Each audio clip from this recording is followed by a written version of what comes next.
13/1/2026 रोजी 12 जिल्हा परिषद आणि त्या अंतर्गत येणाऱ्या 125 पंचायत समित्यांचा सार्वत्रिक निवडणूक कार्यक्रम जाहीर झालेला आहे। त्या अनुषंगाने आपला सोलापूर जिल्हा 12 मध्ये येत असून सांगोल्यामध्ये 7 गट आणि 14 गट याची निवडणूक पार पडणार आहे। त्या अनुषंगाने प्रशासन सज्ज असून सर्व निवडणुका पारदर्शक आणि शांततेत पार पाडण्यासाठी आम्ही कटिबद्ध आहे। सर्व प्रक्रिया कार्यालयीन व्यवस्थित पार पाडण्यासाठी आमची सर्व तयारी झालेली आहे। या मतदारसंघासाठी निवडणूक निर्णय अधिकारी म्हणून श्री माळी उपविभागीय अधिकारी मंगळवेढा यांची नियुक्ती झालेली असून सहाय्यक निवडणूक अधिकारी म्हणून तहसीलदार सांगोला यांची निवडणूक असून मी त्याबाबत काम पाहत आहे।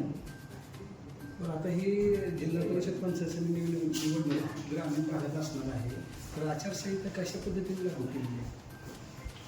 पूर्ण तालुक्याला लागू आहे। पूर्ण जिल्ह्याची आपली जिल्हा परिषदची निवडणूक असल्यामुळे आपला पूर्ण तालुका आचारसंहितेमध्ये आलेला आहे आणि पूर्ण तालुक्याला तसेच पूर्ण जिल्ह्याला आचारसंहिता लागू। कालावधी किती असणार आचारसंहिता? मतदानाचा तुमचा शेवटचा निवडणूक आलेल्या सदस्यांच्या मतमोजणीच्या नंतर राजपत्रात प्रसिद्ध होईल 10 तारखेपर्यंत। आचारसंहितेमध्ये नेत्यांनी आणि कार्यकर्त्यांनी काय काळजी घ्यायला पाहिजे? काय काळजी? काय कशा प्रकारे आयोगाने घालून दिलेले नियम याचं काटेकोरपणे पालन केलं पाहिजे।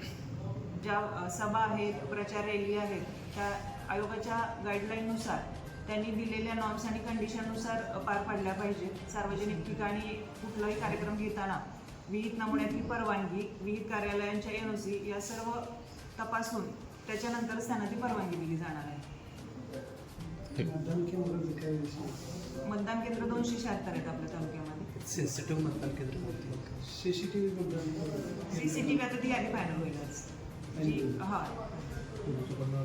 पोलिसांकडे जो आपल्याला अहवाल येतो त्या अनुषंगाने आपण ते यादी फायनल. ठीक.